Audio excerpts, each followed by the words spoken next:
Just regarding the sports bar installation on the Rangers with the hard lid.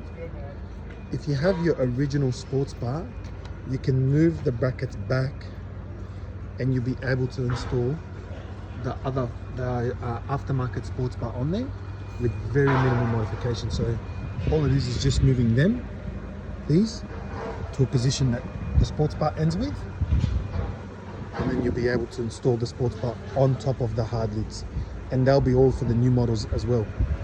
So as you can have a look over here, it's very small modification. Just take off the original sports bar that was there, the chrome one or the black one, and just readjust the front to the correct positioning and change the back to the correct positioning, and just bolt it back up. Tighten the bolts under here, one 12M, another one here 12M, and as well on the other side. Okay. And that's for the Ranger PX models.